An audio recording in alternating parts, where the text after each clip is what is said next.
हरे कृष्ण सभी वैष्णव के चरणों में नमस्कार। ओम अज्ञानतिमिरन्धस्य ज्ञानाञ्जनशलाकया चक्षुरुन्मीलितं येन तस्मै श्रीगुरुवे नमः।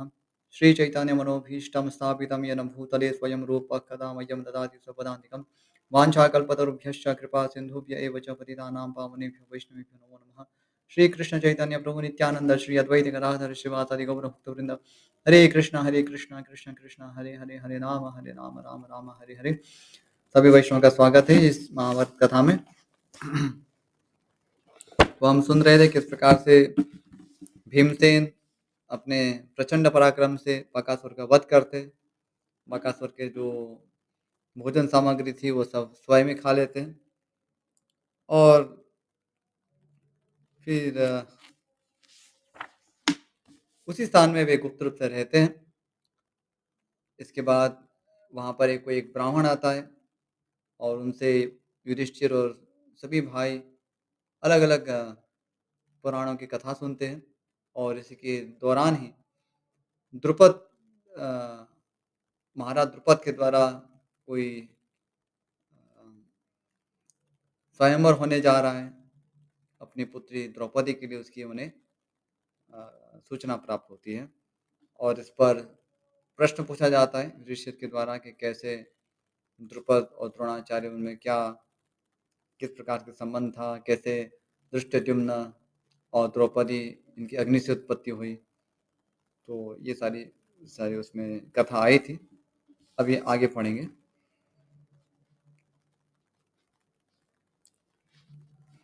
षट्षष्ट्यधिकशततमोऽध्याय 166वां अध्याय। द्रुपद के यज्ञ से धृष्टद्युम्न और द्रौपदी की उत्पत्ति। आगंतुक ब्राह्मण कहता है, राजा द्रुपद अमर्ष में भर गए थे, अतः उन्होंने कर्मसिद्ध श्रेष्ठ ब्राह्मणों को ढूंढने के लिए बहुत से ब्रह्मर्षियों के आश्रमों में भ्रमण किया। वे अपने लिए एक श्रेष्ठ पुत्र चाहते थे। उनका चित्त शोक से व्याकुल रहता था। वे रात दिन इसी चिंता में पड़े रहते थे कि मेरे कोई श्रेष्ठ संतान नहीं। जो पुत्र या भाई बंधु उत्पन्न हो चुके थे, उन्हें वे खेदवश धिक्कारते रहते थे। द्रोण से बदला लेने की इच्छा रखकर राजा द्रुपद सदा लंबी सांसें खींचा करते थे। तो उनके पहले भी कुछ पुत्र इत्यादि तो थे, भाई बंधु भी थे, लेकिन उनको वे इतना सराहते नहीं थे। उन्हें द्रोण से बदला लेना था। जन्मेजय नृपश्रेष्ठ द्रुपद द्रोणाचार्य से बदला लेने की यत्न करने पर भी उनके प्रभाव, विनय, शिक्षा एवं चरित्र का चिंतन करके क्षात्र बल के द्वारा उन्हें परास्त करने का कोई उपाय न जान सके। वे कृष्ण वर्णा यमुना तथा गंगा दोनों के तटों पर घूमते हुए ब्राह्मणों की एक पवित्र बस्ती में जा पहुंचे। वहां उन महाभाग नरेश ने एक भी ऐसा ब्राह्मण नहीं देखा जिसने विधि पूर्वक ब्रह्मचर्य का पालन करके वेद वेदांग की शिक्षा न प्राप्त की हो। यानी कि सारे योग्य ब्राह्मण थे। इस प्रकार उन महाभाग ने वहां कठोर व्रत का पालन करने वाले दो ब्रह्मर्षियों को देखा, जिनके नाम थे याज और उपयाज। वे दोनों ही परम शांत और परमेष्ठी ब्रह्मा के तुल्य प्रभावशाली थे। ब्रह्मा का एक नाम है परमेष्ठी, यानी जो सर्वोच्च है, परमेश्वरी जिनके पास। वे वैदिक संहिता के अध्ययन में सदा संलग्न रहते थे। उनका गोत्र काश्यप था। वे दोनों ब्राह्मण सूर्यदेव के भक्त, बड़े ही योग्य तथा श्रेष्ठ ऋषि थे।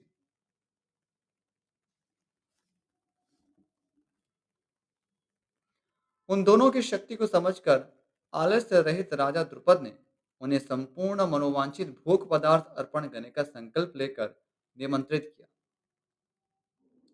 उन दोनों में से जो छोटे उपयाज थे, वे अत्यंत उत्तम व्रत का पालन करने वाले थे। द्रुपद एकांत में उनसे मिले और इच्छानुसार भोग्य वस्तुएं अर्पण करके उन्हें अपने अनुकूल बनाने की चेष्टा करने लगे।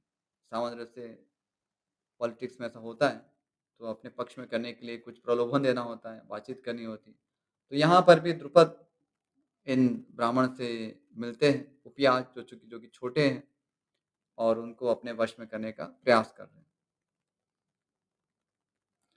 संपूर्ण मनोभिलषित पदार्थों को देने की प्रतिज्ञा करके प्रिय वचन बोलते हुए द्रुपद मुनि के चरणों की सेवा में लग गए और यथा योग्य पूजन करके उपयाज से बोले, वे प्रवर उपयाज, जिस कर्म से मुझे ऐसा पुत्र प्राप्त हो जो द्रोणाचार्य को मार सके, उस कर्म के पूरा होने पर मैं आपको 1 अर्बुद यानी कि 10 करोड़ गायें दूँगा।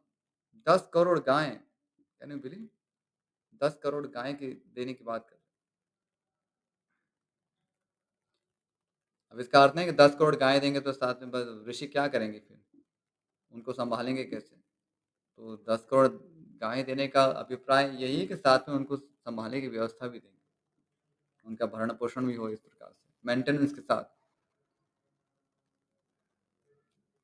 द्विजश्रेष्ठ, इसके सिवा और भी जो आपके मन को अत्यंत प्रिय लगने वाली वस्तु होगी, वह सब आपको अर्पित करूँगा। इसमें कोई संशय नहीं है। लेकिन कल्पना करें, देखिए ये वैर कैसी विचित्र वस्तु है। तो पहले द्रुपद अपने ही दोष को ना भाप सकने के कारण द्रोणाचार्य को उन्होंने कुपित किया।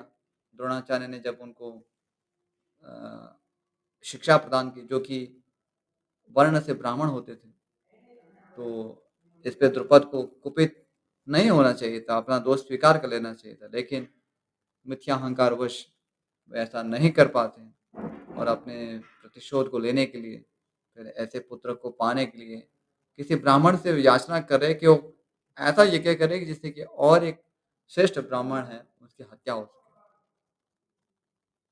ये जो ईर्ष्या है या प्रतिशोध, ये हमें कैसी घृणित दिशा की ओर ले जाता है।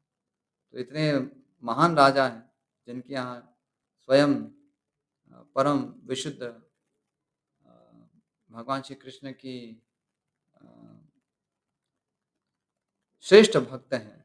कृष्णा यानी द्रौपदी जहाँ प्रकट होती है, पर क्या स्थिति है। तो ये हमारे लिए शिक्षा भी है। हमें इससे, इन कथाओं से ये बोध ग्रहण करना है कि हम इससे बचकर रहें। नहीं तो देखिए छोटी-छोटी चीज़ों के लिए कितने बड़े-बड़े अ, कांड हो रहे हैं। इतना बड़ा कांड हो चुका, क्या आवश्यकता थी? इसको हम बहुत आसानी से इस प्रकार के जो घर्षण था, उसको मिटा सकते थे। पहली बात, द्रौपदी यदि अपने अहंकार को स्थान ही ना देते, जब द्रोणाचार्य आए, तो खुशी-खुशी उन्हें कुछ ब्राह्मण है, वो क्या आपका राज्य लेके क्या करते?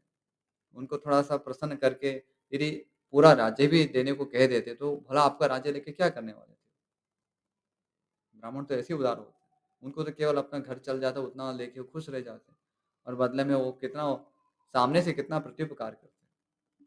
अब ये विषय जो है, वो द्रुपद को उस समय अंदर नहीं उतरा और बस मित्रता, समान जो स्तर होता है, समान जिसका वैभव होता है, उनमें होती है। ये सब वचन शास्त्र के ही है, लेकिन ये सब कहने की आवश्यकता नहीं थी।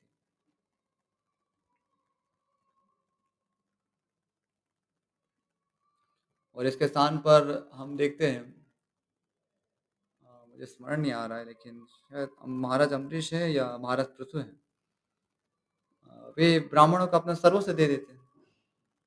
महाराज उशिनर है, जो शिवी हैं, वे भी सब कुछ ब्राह्मणों को न्योछावर कर देते हैं। वन यहाँ तक कर्ण भी है, वे भी ब्राह्मणों के लिए सब कुछ दे देते हैं। तो बहुत सरल विषय है। ब्राह्मण जहाँ प्रसन्न है, तो वहाँ भगवान श्री हरि स्वयं प्रसन्न हो जाते हैं। जैसे प्रसादात भगवत प्रसाद, क्योंकि ब्राह्मण भगवान के भक्त होते हैं सामान्य रूप से। तो ब्राह्मण को प्रसन्न करना तो ईश्वर को प्रसन्न करने जैसा ही है। आगे, द्रुपद के यूँ कहने पर ऋषि उपयात ने उन्हें जवाब दे दिया, मैं ऐसा कार्य नहीं करूंगा। परंतु द्रुपद उन्हें प्रसन्न करने का निश्चय करके पुनः उनके सेवा में लगे रहे। तदनंतर 1 वर्ष बीतने पर द्विजश्रेष्ठ उपयाज ने उपयुक्त अवसर पर मधुर वाणी में द्रुपद से कहा। तो अब 1 साल तक सेवा में पड़े रहे, तो इनको भी लगा कि अब क्या करें, ये तो पीछे ही पड़े। तो अभी वो भी एक महान ऋषि थे, तो समझ गए कि अभी इनका अभी क्या करेंगे? लगता है ये अनर्थ जो है उनका तो जा तो नहीं रहा है और सामने वो द्रोणाचार्य की शक्ति को भी जानते थे। तो अभी उन्होंने अपनी दिव्य दृष्टि से कुछ सोचा या देखा होगा या समझा होगा या कर्म के सिद्धांत में, ठीक है, जिसको जिस प्रकार से अभी देह छोड़ना तो है ही, और ये भी एक महान ऋषि है जिनके विषय में वो बात कर रहे हैं, जिनके वध की। तो एनीवे उनके कुछ प्रयास से कुछ होने वाला नहीं है। विधि का विधान जैसे होगा वैसे ही होने वाला है। हो सकता है ये दैव का विधान है कि वो यहाँ पर आए हैं। तो अभी उनके हित के लिए भी कुछ बता दिया। होता है ना जैसे व्यक्ति बच्चे बहुत ही ज़िद करने लगते हैं, बस पीछे ही पड़ जाते हैं। जैसे स्त्रियाँ भी होती हैं, बहुत ज़िद करने लगती हैं। तो फिर उनको कई बार थोड़ा संतुष्ट करने के लिए कुछ छूट दे देनी पड़ती है। ऐसा नहीं कि उसके पीछे बस अभी हम पूरा महाभारत प्रसंग उत्पन्न करेंगे। अभी सामने आप खड़े हो जाए, आप हम यहाँ खड़े हो जाएँगे, ऐसा नहीं करना होता है। तो कई बार जैसे अ, बाल हठ है, स्त्री हठ है, तो कई बार छोड़ देना होता है। तो यहाँ पर जो द्विजश्रेष्ठ उपयाज है, वे भी समझते हैं कि ये द्रुपद ये बाल हठ लेके पीछे पड़े। उनको बस कैसे करके द्रोणाचार्य का उनको वध करना है। ठीक है, चलो अभी क्या कर सकते हैं, वो तो नहीं तो हमको छोड़ेंगे नहीं, हमारी सेवा में लगे रहेंगे। तो उन्होंने मधुर वाणी में समझाया द्रुपद को, राजन, मेरे बड़े भाई याज एक समय घने वन में विचर रहे थे। उन्होंने एक ऐसी जमीन पर गिरे हुए फल को उठा लिया जिसकी शुद्धि के संबंध में कुछ भी पता नहीं था। अब ये प्रसंग सुन के हमें लग सकता है अरे इसमें कौन सी बड़ी बात है, कोई फल था, उठा लिया, शुद्धि अशुद्धि अरे उसको क्या पूछने की जरूरत है, खाओ यार। लेकिन यहाँ पर जो कि एक श्रेष्ठ ब्राह्मण थे, जैसे उन्होंने सोचा कि ये तो जिसके विषय में, जिसकी शुद्धि के विषय में ज्ञान नहीं है, ऐसी कोई भी चीज़ हम कैसे खा सकते हैं? उसको नहीं उठा भी नहीं सकते। लेकिन वो बता रहे कि मेरे बड़े भाई लेकिन ऐसे है। मैं भी भाई के पीछे-पीछे जा रहा था। अतः मैंने उनके इस अयोग्य कार्य को देख लिया और सोचा कि अपवित्र वस्तु को ग्रहण करने में भी कभी कोई विचार नहीं करते, जिन्होंने देखकर भी फल के पापजनक दोषों की ओर दृष्टिपात नहीं किया, जो किसी वस्तु को लेने में शुद्धि अशुद्धि का विचार नहीं करते, वे दूसरे के कार्यों में भी कैसा बर्ताव करेंगे, कहा नहीं जा सकता। तो उन्होंने वहीं से भाप लिया कि हमारे बड़े भाई जो हैं वो थोड़ा-सा धन के विषय में या कुछ भी अर्थ प्राप्त हो रहा है, कुछ फल प्राप्त हो रहा है। फल यानी कि खाली वो फल की बात नहीं करें, लेकिन कुछ भी उन्हें जीवन में भौतिक लाभ प्राप्त हो रहा है, तो वो ज़्यादा नहीं सोचते। क्योंकि व्यक्ति के आचरण से पता लगता है ना कि उसका चरित्र कैसा है। तो ये सब परीक्षाएँ हैं जीवन में। तो इससे हमें व्यक्ति का चरित्र आकलन करने में सहायता होती है। हमारे आस-पास के लोग कैसे हैं, हम किन लोगों से घिरे हुए हैं, ये भी हमें पता लग जाता है। आगे कह रहे, गुरुकुल में रहकर संहिता भाग का अध्ययन करते हुए भी जो दूसरों की त्यागी हुई भिक्षा को जब तक खा लिया करते थे और घृणाशन्य होकर बार बार उस अन्न के गुणों का वर्णन करते रहते थे, उन अपने भाई को जब मैं तर्क के दृष्टि से देखता हूँ तो वे मुझे फल के लोभी जान पड़ते हैं। तो यहाँ पर मैंने कहा कि मेरे बड़े भाई तो भैया मुझे लग रहा है कि वो आप जैसे प्रलोभन में आ जाएंगे। क्योंकि गुरुकुल में बचपन से देख रहा हूँ कि कोई दूसरे की भिक्षा जिसने छोड़ी हुई है उसको भी उठा के ले लेंगे, तो ये नहीं सोचेंगे।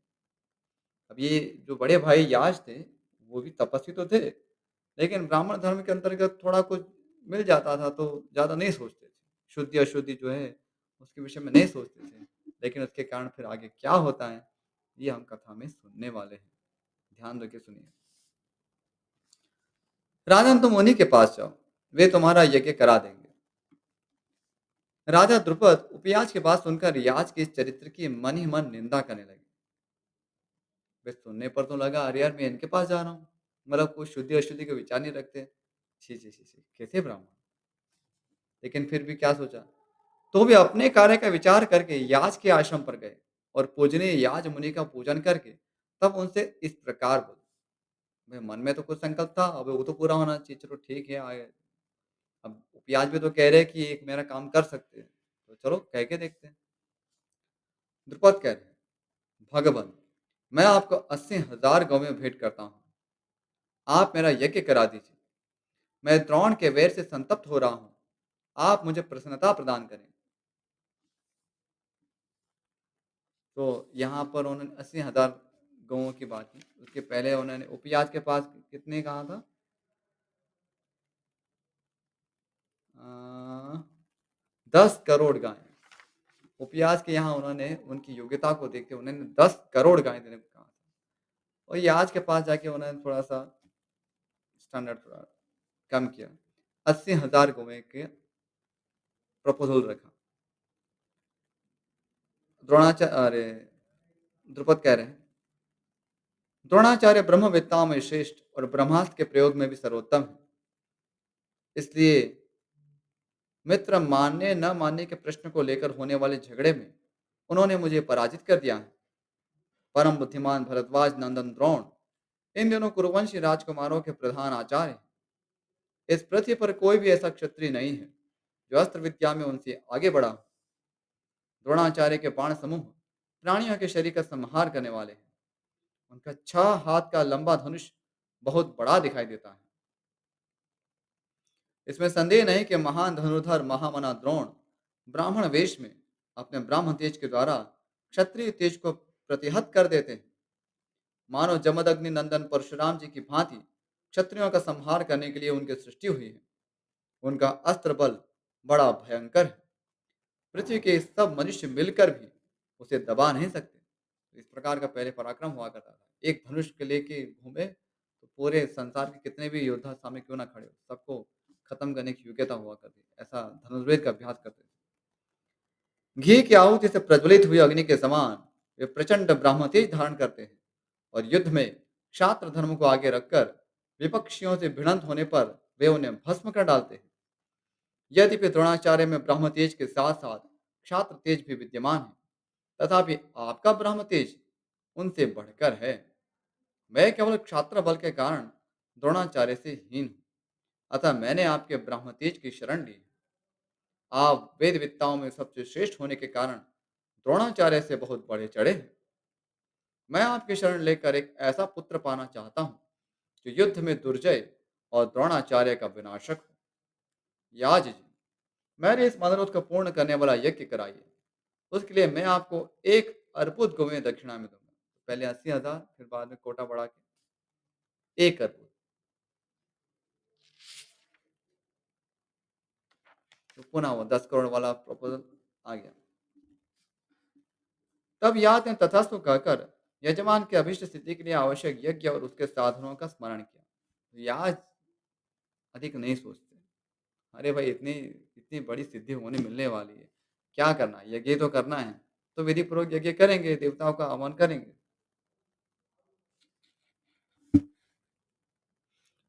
यह बहुत बड़ा कार्य है।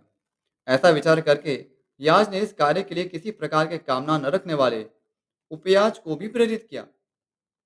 वह अपने छोटे भाई को भी बुला लिया। अरे भाई, इतना बड़ा कार्य में तू मेरा साथ नहीं देगा। और वह भी संबंध के कारण भी क्या करे, बड़े भाई बता रहे, बुला रहे हैं, तो छोटे भाई बोले ठीक है, अभी क्या करें, चलो। तथा याद ने द्रोण के विनाश के लिए वैसा पुत्र उत्पन्न करने की प्रतिज्ञा कर ली। इसके बाद महातपस्वी उपयाज ने राजा द्रुपद को अभिष्ट पुत्र रूपी फल की सिद्धि के लिए आवश्यक यज्ञ कर्म का उपदेश किया। और इसमें यहाँ पर भेद है। उपयाज ने स्वयं उसका भार ग्रहण नहीं किया। उन्होंने याज को कहा, याज के याज को ऐसे यज्ञ करने के लिए प्रेरित करने को कहा। और याज स्वयं जब उसका बेड़ा उठाते हैं, तब उपयाज एक मर्यादावश उनका पालन करने के लिए आते हैं। तो यहाँ पर उनका वो उसके दोषी नहीं है एक तरह से, क्योंकि वो तो केवल अपने बड़े भाई की आज्ञा पालन ही कर रहे हैं। वैसे उनका एक स्तर पे तो दोष है, वो कह सकते थे, लेकिन चूँकि एक शास्त्रोक्त यज्ञ करने वाले हैं, उन्हें भी जानते ही थे, महान ऋषि थे, तो आगे कर भी देख पा रहे थे। पर वो स्वयं नहीं करना चाह रहे थे, अपने बड़े भाई के द्वारा वो करा पा रहे थे, क्योंकि उन्हें कोई फल की कामना ऐसे नहीं थी। ओके, तो उपयाद ने कहा, राजा ने इस यज्ञ से तुम जैसा पुत्र चाहते हो, वैसा ही तुम्हें होगा। तुम्हारा वह पुत्र महान पराक्रमी, महातेजस्वी और महाबली होगा। तदनंतर द्रोण के घातक पुत्र का संकल्प लेकर राजा द्रुपद ने कर्म की सिद्धि के लिए उपयाज के कथानुसार सारी व्यवस्था की। हवन के अंत में याज ने द्रुपद के रानी को आज्ञा दी।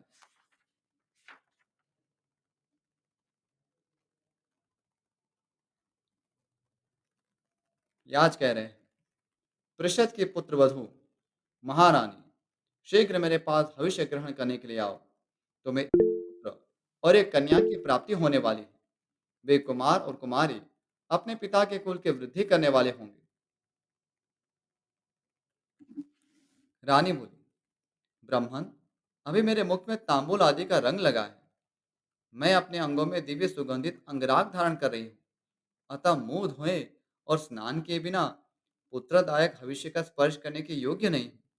इसलिए याज जी, मेरे इस प्रिय कार्य के लिए थोड़ी देर ठहर जाइए। तो महारानी ने बहुत विनय से कहा, क्योंकि मेरे मुख में तांबुल है, तांबुल चर्वण करनी हो, तो मैं इसको तो शुद्ध करना पड़ेगा, स्नान करना, क्योंकि अब यज्ञ वाली चीज़ है, तो मैं शुद्ध होके आती हूँ। इस पर याज जी ने कहा, इस भविष्य को स्वयं याज ने पका कर तैयार किया है और उपयाज ने इसे अभिमंत्रित किया है। अतः तुम आओ या वहीं खड़े रहो। यह भविष्य यजमान की कामनाओं को पूर्ण कैसे नहीं करेगा। तो उन्होंने कहा कि तुम्हारे आने की कोई इसमें जरूरत भी नहीं है। तुम आओ तो ठीक है, नहीं आओ तो भी ये तो फल देके रहेगा। ब्राह्मण कहता है, यों कहकर रियाज ने उस संस्कार युक्त भविष्य की आहुति जो ही अग्नि में डाली, त्यों ही उस अग्नि से देवता के समान तेजस्वी एक कुमार प्रकट हुआ। उसके अंगों की कांति अग्नि के ज्वाला के समान उद्भासित हो रही थी। उसका रूप भय उत्पन्न करने वाला था। उसके माथे पर किरीट सुशोभित था।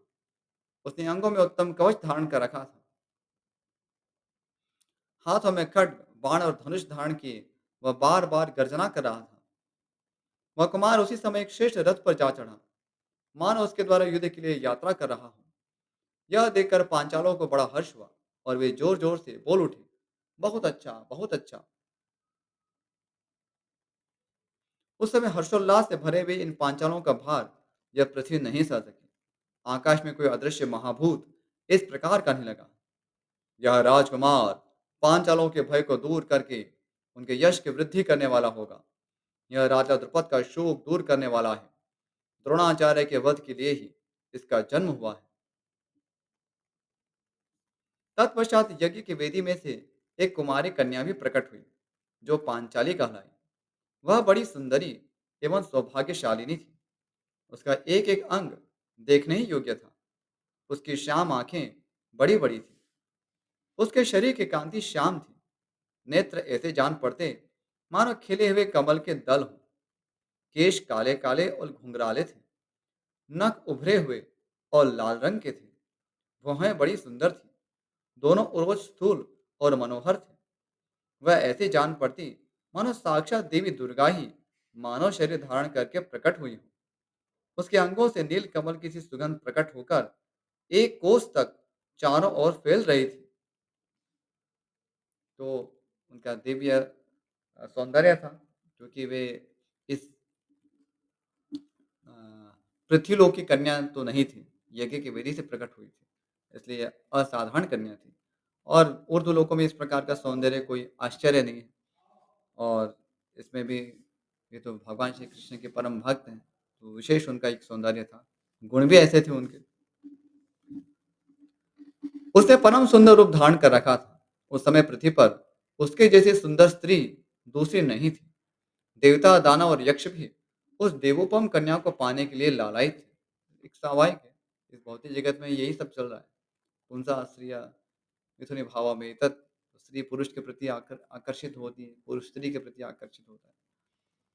तो लेकिन वैकुंठ में ऐसा नहीं है।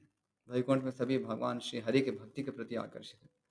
तो वहाँ सब ऐश्वर्य है। इस संसार में जो ऐश्वर्य से कई कई कई कई लाखों करोड़ गुना अधिक ऐश्वर्य है, लेकिन वहाँ फिर भी ऐसा कोई काम विकार नहीं। वहाँ सभी अ, भगवान श्री हरि के भक्ति में इतने आनंद मग्न है। तो ये सब कुछ होते हुए भी वहाँ भी पति पत्नी है, वहाँ भी इतना बल है, ओज है, तेज है, ऐश्वर्य है, सौंदर्य है, बुद्धि है, सब कुछ है। लेकिन ऐसा कोई विकार नहीं है। इस भौतिक जगत की जैसे जो पाश्विक मानसिकता जो है, वहाँ पर नहीं है। सुंदर कटि प्रदेश वाली उस कन्या के प्रकट होने पर भी आकाशवाणी हुई, इस कन्या का नाम कृष्णा है। यह समस्त युवतियों में श्रेष्ठ एवं सुंदरी है। और क्षत्रियों का संहार करने के लिए प्रकट हुई है। तो उनका भी एक उद्देश्य था। उनके आने से क्षत्रियों का संहार होने वाला है। यह सुमध्यमा समय पर देवताओं का कार्य सिद्ध करेगी। इसके कारण कौरवों को बहुत बड़ा भय प्राप्त होगा कि वह आकाशवाणी सुनकर समस्त पांचाल सिंहों के समुदाय के भांति समस्त पांचाल सिंहों के समुदाय के भांति गर्जना करने लगी। उस समय हर्ष में भरे हुए उन पांचालों का वेग पृथ्वी नहीं सह सकी। उन दोनों पुत्र और पुत्री को देखकर पुत्र की इच्छा रखने वाले राजा पृषद के पुत्रवधु महर्षि याज के शरण में गई और बोली, भगवान आप ऐसी कृपा करें जिससे ये दोनों बच्चे मेरी सेवा और किसी को अपनी माता न समझे। तो वो भी बेचारी एक माता थी, तो वो भी संतान प्राप्ति की इच्छा उनकी थी, लेकिन वो तो मुँह में तांदुल था तो बेचारी शुद्धि के लिए ही याचना की थी। तभी वो भी गदगदित हो उठे कि आप ऐसा करें कि ये मुझे माता समझे, कम से कम इतना तो कर दे। तब राजा का प्रिय करने की इच्छा से याच ने कहा, ऐसा ही होगा। उस समय संपूर्ण द्विजों ने सफल मनोरथ होकर उन बालकों के नामकरण किए। यह द्रुपद कुमार धृष्ट, अमरशिशिल तथा द्युम्न यानी कि तेजों में कवच कुंडल एवं क्षात्र तेज आदि के साथ उत्पन्न होने के कारण धृष्टद्युम्न नाम से प्रसिद्ध होगा। यानी कि धृष्ट यानी कि बोल्ड नेचर था, प्रभावी था ऐसे, है ना? ऐसा डेयरिंग नेचर जिसका होता है। अमरशिशिल यानी सहन नहीं करना। तो ऐसा स्वभाव था और साथ में द्युम्न यानी कि तेजोमय उनके कवच कुंडल थे, क्षात्र बल भी था जिसके कारण तो दोनों स्वभाव को यदि इकट्ठा करेंगे तो धृष्ट भी है और द्युम्न भी है। तो धृष्टत द्युम्न इस प्रकार से नाम सिद्ध हुआ। तत्पश्चात उन्होंने कुमारी का नाम कृष्णा रखा क्योंकि वह शरीर से कृष्ण यानी कि श्याम वर्ण की। इस प्रकार द्रुपद के महान यज्ञ में वे जुड़वी संतानें उत्पन्न हुई।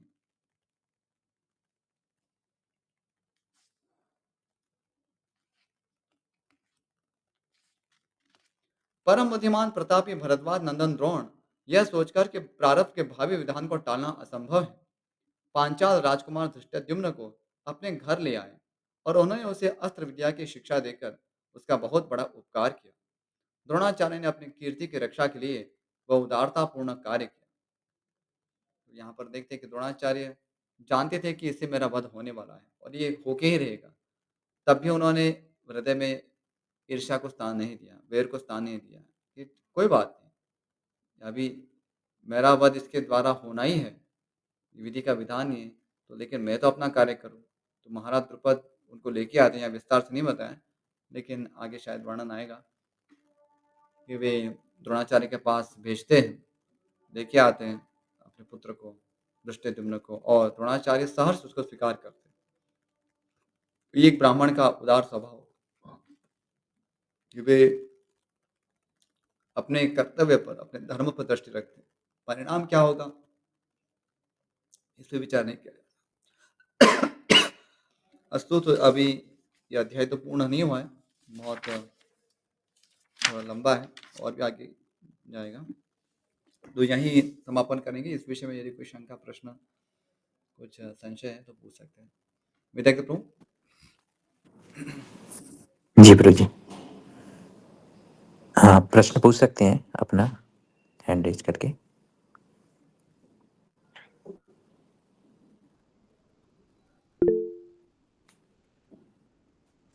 हरे कृष्ण प्रभु जी, प्रणाम। हाँ, मेरा प्रणाम। इस विषय में तो नहीं है जी जी, वो दूसरा है। कल जैसे कि बोल रहे हैं कि मोक्षदा एकादशी है ना जी।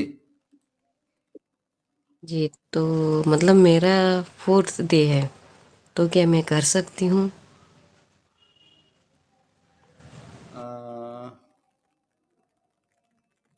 मोक्षदा एकादशी कन्फ्यूजन था। जो है, मोक्षदा एकादशी या कोई भी जी एकादशी है, वो नित्य है। इसलिए जी। इसलिए उसका निषेध तो नहीं है। इसमें उपवास ही तो करना है, इसलिए उसमें कोई ऐसा जी विचार नहीं कि उसको नहीं करना है। अन्न ग्रहण तो ऐसे भी नहीं करना है और भगवान जी। नाम जी, हम ले सकते हैं, इसमें कोई वो नित्यता है उसकी, तो हर अवस्था में उसका अच्छा पालन जी। करना है। हाँ, जो इस प्रकार के जी जो शुद्धि वाले कार्य थे वो हम नहीं करेंगे, लेकिन जी। वो नित्य कर्म नित्य है हमारे लिए, वैष्णव के लिए। इसलिए जब मान लीजिए घर में यदि मरण प्रसंग उत्पन्न हुआ तो भी हमें तो करना ही है। इसलिए किसी भी अच्छा प्रकार जी। के अशौच में भी वो हम्म। एकादशी नित्य है। उसकी नित्यता है। जैसे कभी भी ज़िंदगी में प्रश्न नहीं होना चाहिए कि एकादशी करनी है, नहीं करनी, करनी ही है। जी, चाहे जी, जी। सामने श्राद्ध हो या श्राद्ध पक्ष आ जाए, चातुर्मास्य आ जाए, जो भी आ जाए, एकादशी करनी ही है। अच्छा, ठीक है? जी। जी। तो धन्यवाद प्रभु यहीं जी। समापन करते हैं। वाञ्छाकल्पतरुभ्यश्च कृपासिन्धुभ्येव च पतितानां पावनेभ्यो वैष्णवेभ्यो नमो नमः। श्रीमन् महाभारत ग्रंथ की जय। महर्षि वेदव्यास की जय। श्रीमान गणपति देव की जय। शिल प्रभुपाद की जय। हरे कृष्णा। सभी वैष्णव का बहुत-बहुत आभार महाभारत में जुड़ने के लिए। हरे कृष्णा।